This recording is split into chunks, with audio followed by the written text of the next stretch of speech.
Olá, Mabookers! Hoje a gente fala sobre close reading. Você sabe o que é esse conceito? Fique esperto que a gente vai conversar sobre ele agora. Deixa eu te contar uma coisa que ninguém fala sobre leitura e que pode mudar completamente a forma como você pensa, como você entende, como você aprende o mundo. Durante séculos, as pessoas acharam que ler bem significava saber tudo sobre aquele texto. Quem escreveu o texto, que ano que o texto foi criado, né? Qual é o autor, qual era a intenção do autor, qual era o contexto, o histórico. E a leitura virou um exercício de erudição decorativa, que eles chamam. E você sabia o entorno, o contexto, mas não sabia o texto. Você situava o texto, mas você não entrava dentro do texto.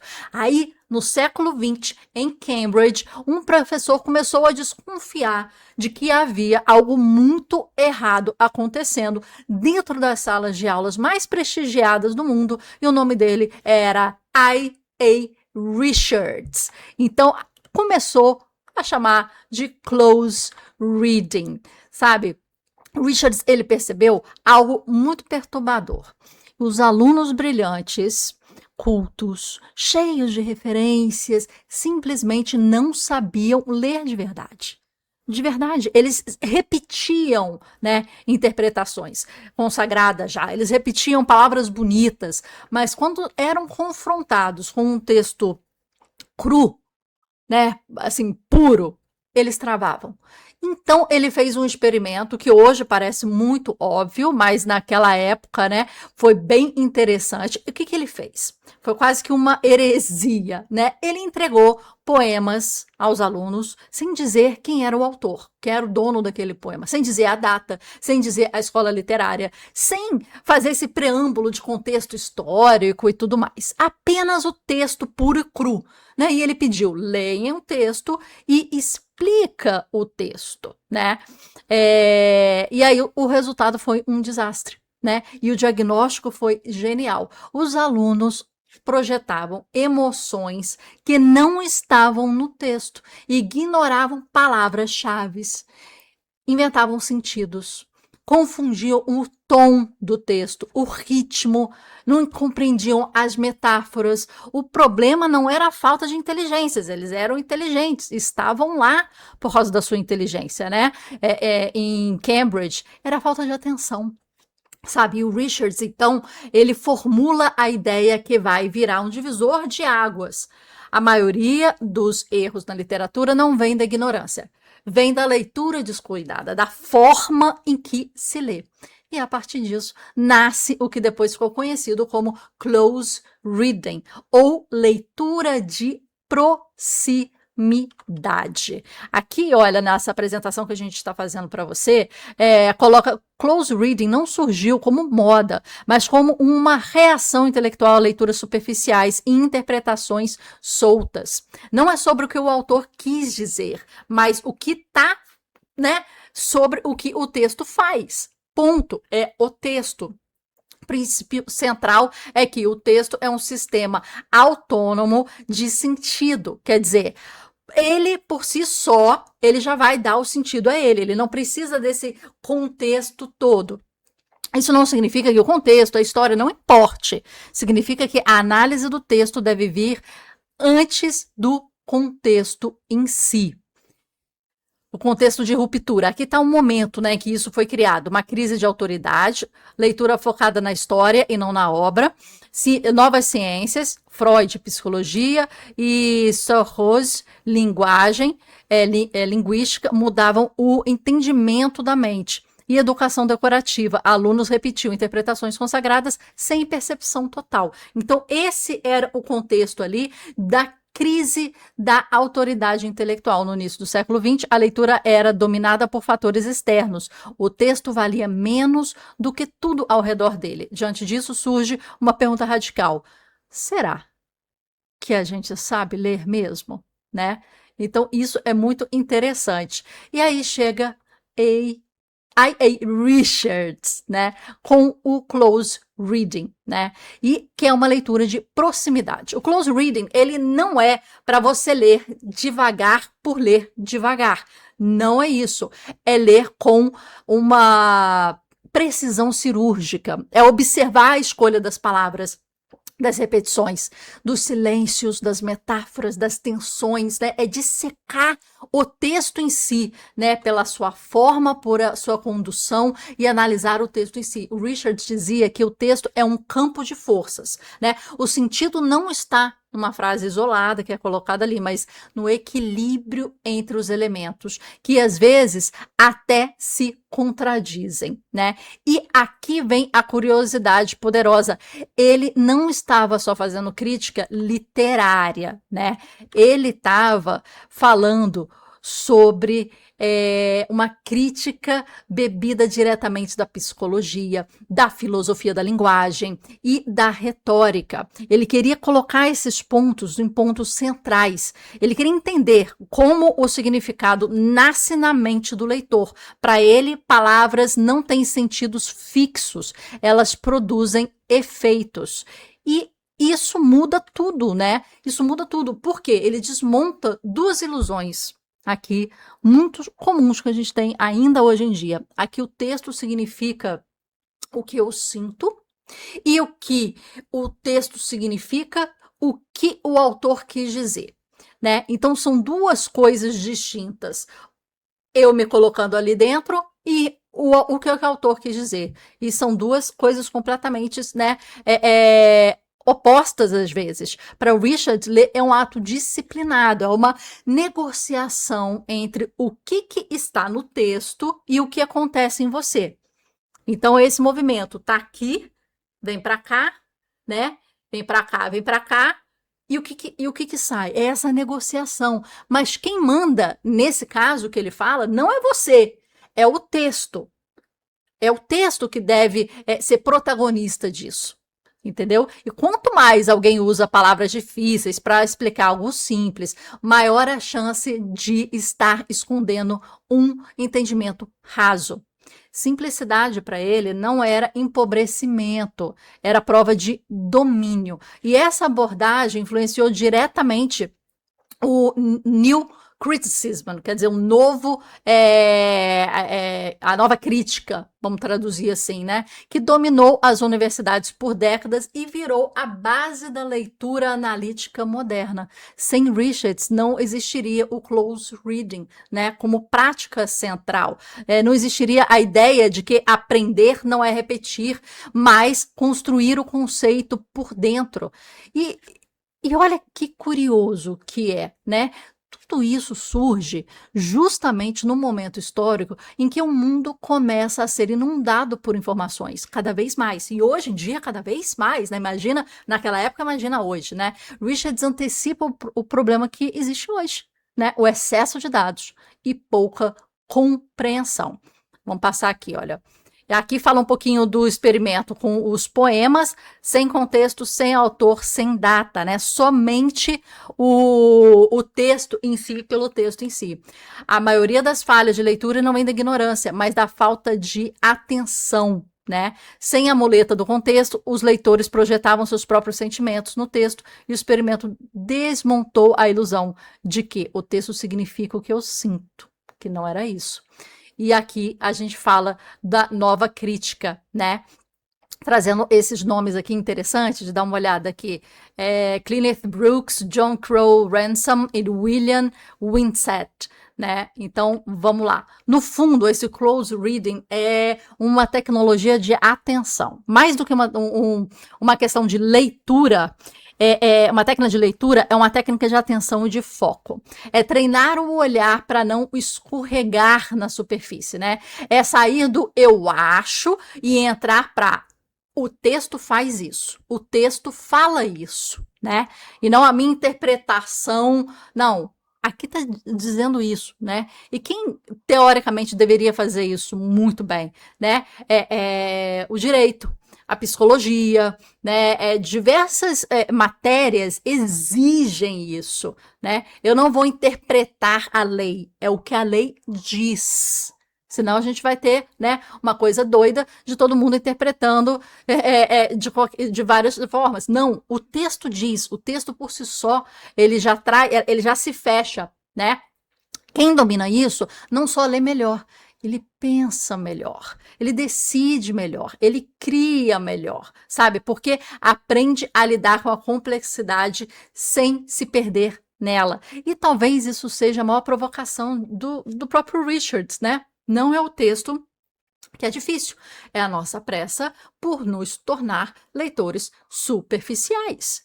E hoje em dia a gente vê cada vez mais isso, né?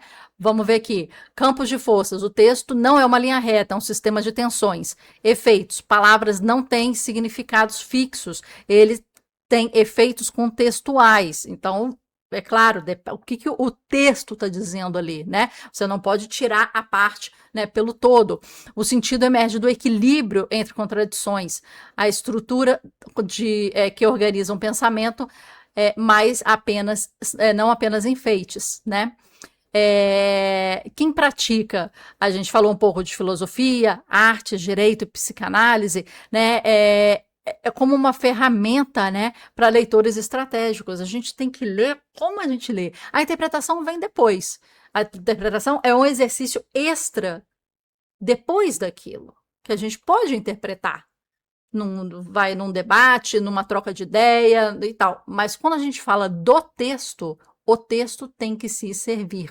E você não tem que estar ali no meio. As palavras, o texto, o contexto, sim. Então, na prática, o que é isso, Marcela?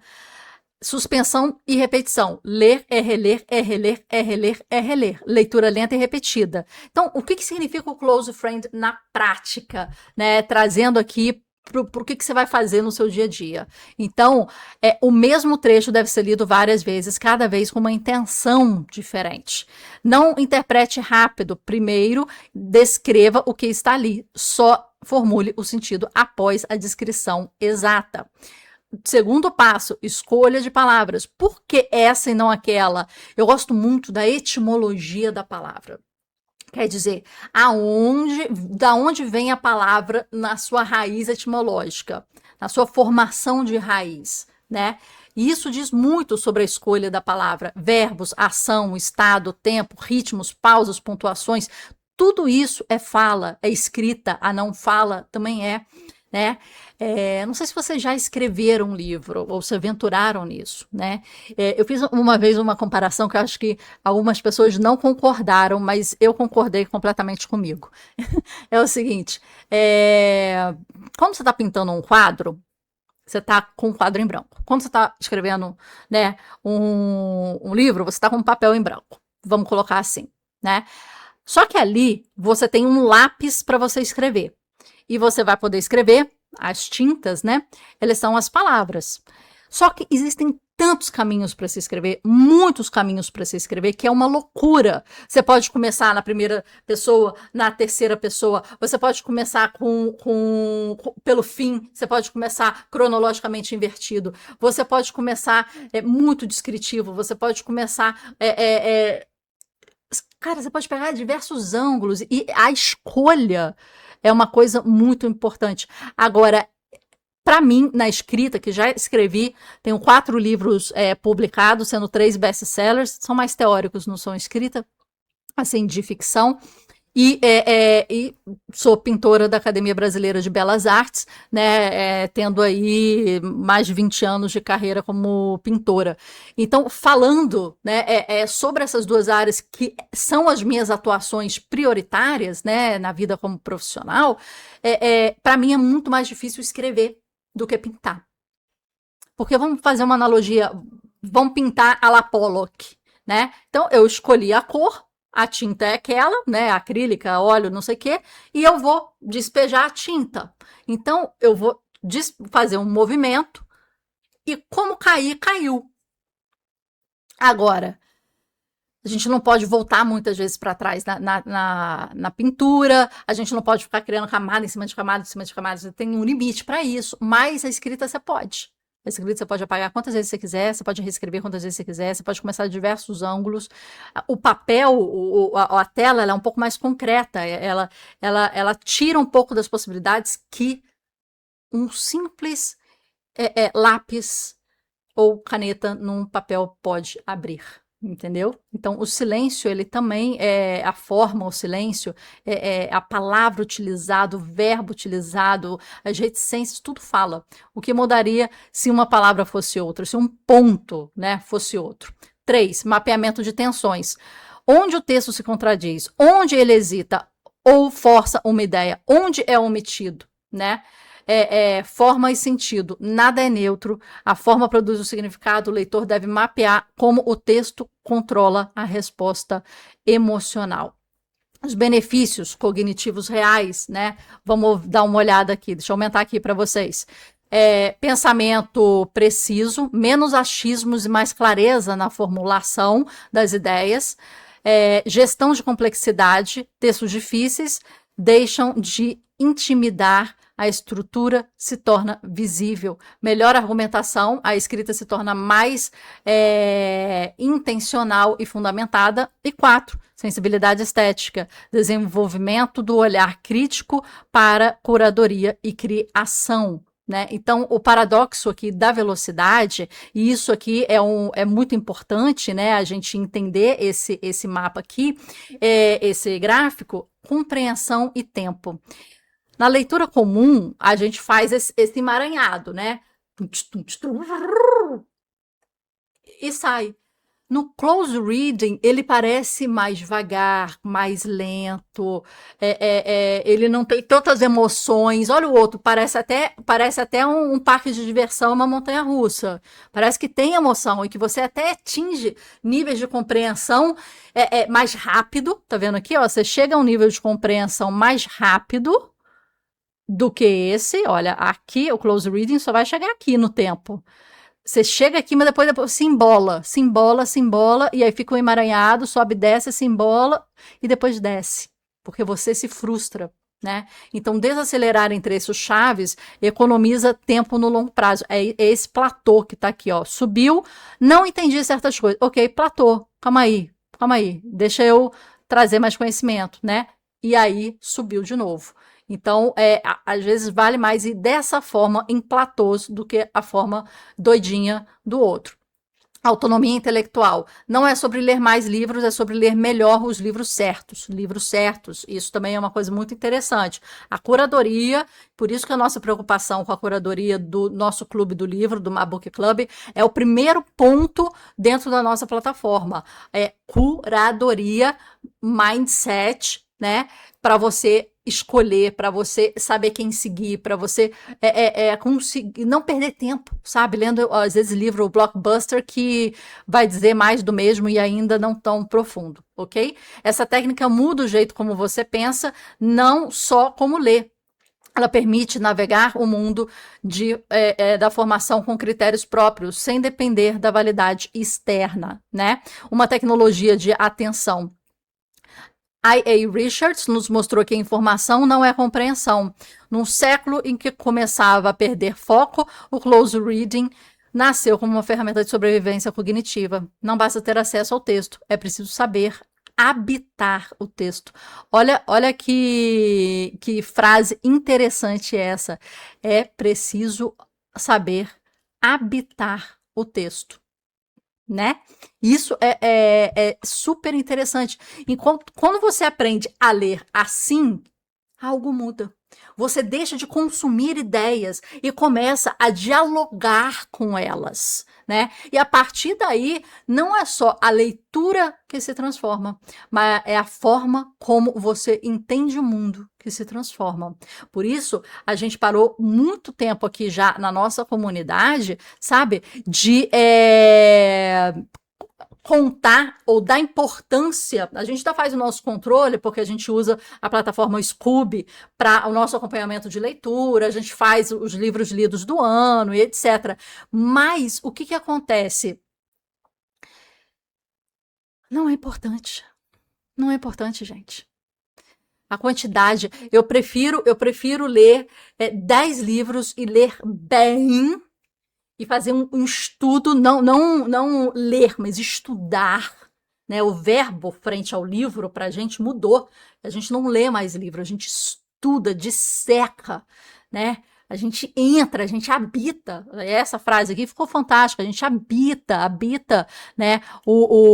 Aqui, ó, habita o texto. A gente mora dentro desse texto, né? Durante um tempo, porque a nossa cabeça vive lá. Isso é importante. Entendeu? Então, a quantidade já não é mais importante. E uma dos nossos itens do nosso manifesto como, né, comunidade é ler menos e ler melhor. Então, não estamos nessa loucura de vários booktubers, booktalkers, ou essas pessoas, nossa, de 60 livros por ano. Quando eu ouço isso nas redes sociais, eu falo assim, cara, que pena. Que pena. Não deve lembrar de metade, não deve ter degustado o livro e deve ter lido assim, né? Igual aquele gráfico que a gente viu antes, deve ter lido uma coisa louca, né? E deglutiu. Igual você tá com fome e você vai num restaurante caro. Cara, aquilo não vai matar a sua fome, você não vai apreciar a comida, o tipo de relação que você tem que ter com a comida num restaurante super caro, uma cozinha elaborada, uma coisa assim, fina, vinda de outro país, é diferente do que o seu próprio arroz e feijão todos os dias em casa, né? Aquilo ali é para te alimentar e para matar a sua fome. Você sair num restaurante não é sobre matar sua fome. É sobre você se divertir na companhia de alguém, num momento agradável e curtir uma boa comida. Quer dizer, quanto mais devagar você come, é o que você quer. Em casa, para matar fome, você quer comer cada vez mais rápido. Então, assim, livros têm que ser degustados, né? Como grandes restaurantes que a gente vai para degustar comida, não quer com uma companhia legal e não quer que isso se acabe. Né? Então, um grande esforço hoje em dia é acabar com essa baboseira de 60 livros, 100 livros. Lê quantos livros você quiser, meu filho, mas leia bem, leia degustando, saboreando, leia se lembrando, leia habitando o livro e deixando o livro habitar em você, sabe? Daqui a 10 anos você vai lembrar do livro, porque você imaginou as cenas, você colocou em prática os aprendizados, porque o livro te viveu e você viveu o livro. Esse é o close reading, esse é o apelo, né, que aconteceu nessa época, né?